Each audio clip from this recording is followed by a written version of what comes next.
안녕하세요. 어제는 영상을 하루 건너뛰었습니다. 더 좋은 영상을 제공해 드려야겠다는 생각에 고민을 많이 했는데요. 가끔 음식점에 가면 사장님 얼굴을 대문짝만하게 걸어놓고 장사하는 가게를 보게 됩니다. 고객이 신뢰할 수 있게 얼굴을 드러내고 또 자신의 얼굴에 먹칠하지 않는 좋은 음식을 제공하겠다는 의미겠죠.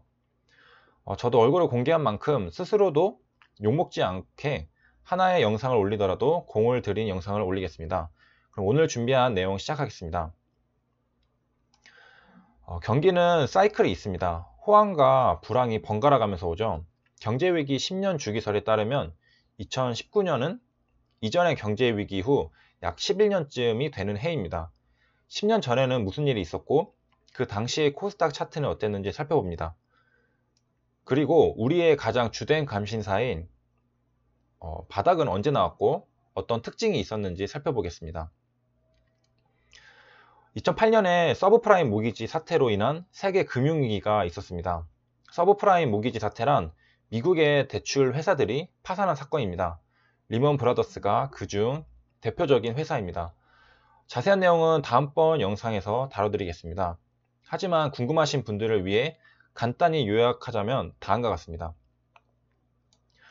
미국의 초저금리 정책으로 주택가격 상승이 이제 진행되던 중에 계산기를 두들겨 본 대출 회사들이 프라임뿐만 아니라 이제 그 아래 서브프라임까지 대출을 진행한 데다가 이 서브프라임 모기지로는 금융공학의 발전으로 증권화 되어 가지고 리스크가 숨어버렸습니다.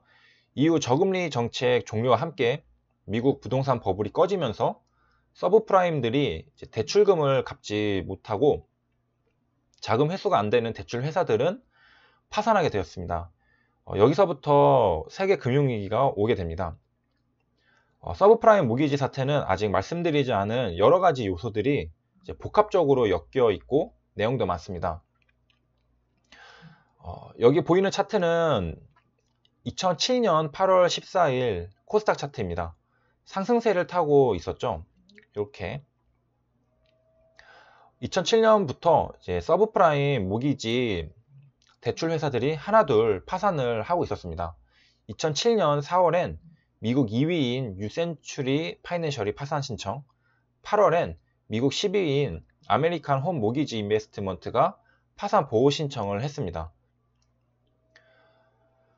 보면은 이제 8월 16일 다음날 마이너스 10% 하락을 맞았습니다. 엄청나게 하락폭이 크죠.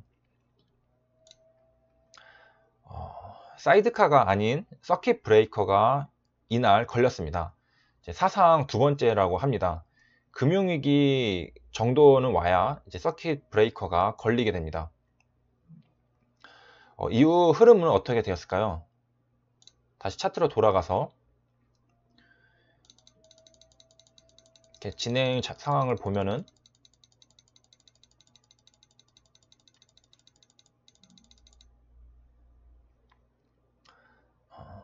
다시 반등을 했습니다.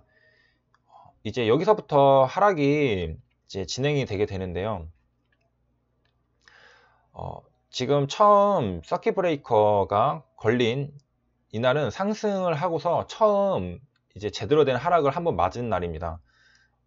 증시 특성이 상승을 하고 나서 하락을 한 다음에는 다시 한번 반등을 하면서 고점을 확인하려는 습성이 있습니다.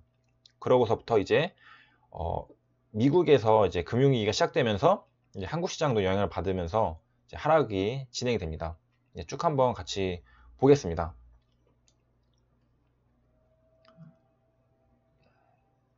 전저점을 이제 뚫었죠. 그리고 반등하는 것 같지만 다시 전저점을 뚫고 내려가고 그 주기가 점점 빨라지고 있는 것을 우리가 볼 수가 있습니다. 그래서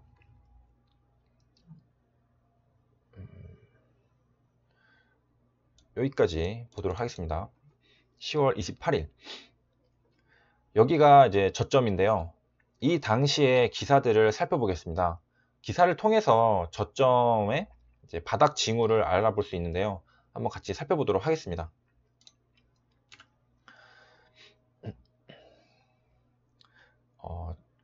가장 먼저 이제 자금 조달이 막히고 운전 자금난이 심화되었다고 기사가 나왔습니다.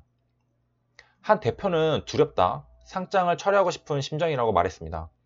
그리고 이제는 미국발 금융위기가 기사에서 직접적으로 언급이 되고 있습니다.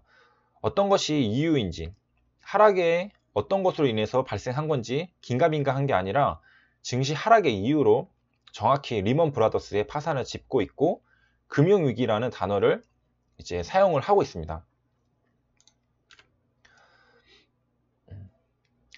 자금 조달이 막히고 운전 자금난이 시달리게 되면서 이제 기업들이 생존의 어려움을 겪게 됐습니다.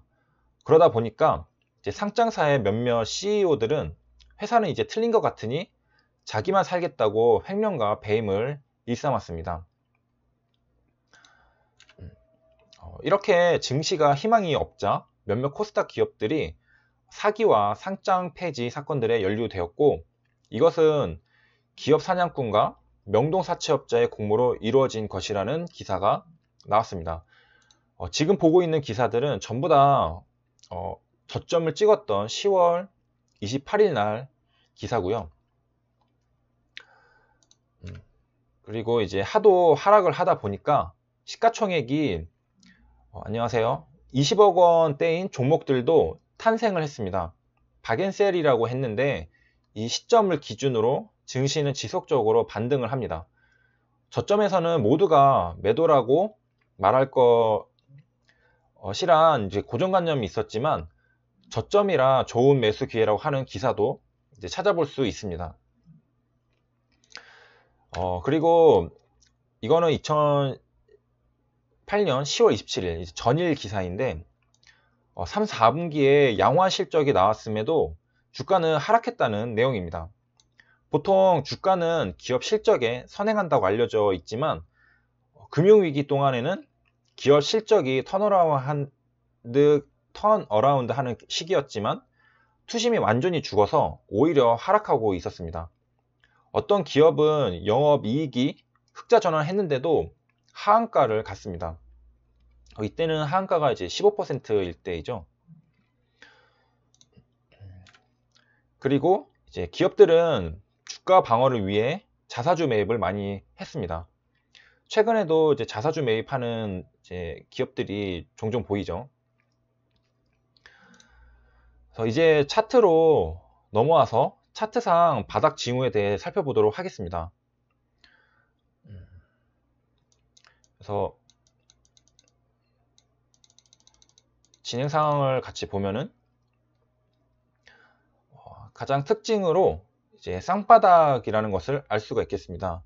이제 주가는 이렇게 와서 V자로 반등을 하는 게 아니라 한번 상승한 뒤에 다시 하락 추세를 갈 것처럼 이제 하락하다가 이제 전 저점보다 높은 자리에서 바닥을 한번 더 찍고 디디면서 천천히 조심스럽게 상승을 하게 됩니다. 그래서 이후 상승하는 흐름까지 한번 본다면은 이렇게 조심스럽게 아주 조금씩 이제 하락했을 때보다는 상승 각도가 엄청 완만하죠. 그래서 눈치를 보면서 조심스럽게 이렇게 상승합니다.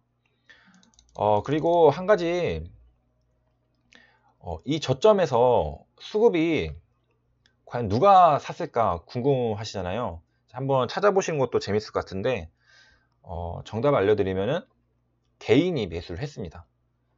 저점에서는 개인이 순매수를 했고요. 그래서 이후 이제 차트 흐름을 보면은 이렇게 차근차근 상승하면서 다시 이제 회복을 하게 됩니다. 그래서 여기까지 금융위기가 왔을 때 코스닥 차트에 대해서 알아봤고, 우리가 저점에서 뉴스들을 살펴봤습니다. 그래서 지금 하락장이 진행되고 있는데 많은 투자자분들이 언제 바닥이 나오는지 많이 궁금하실 겁니다. 그래서 2008년도에 나왔던 바닥에서 나왔던 그 기사들을 한번 보시고 지금 기사들과 비교를 해보시고 앞으로 나올 기사들도 한번 비교를 해보시면은 이제 바닥이 어느 정도 왔다는 것을 이제 비교를 해보면서 알 수가 있겠고요. 그 다음에 차트상으로 바닥의 특징으로는 이제 쌍바닥이 있었습니다. 그래서 이상으로 영상 마치도록 하겠습니다. 감사합니다.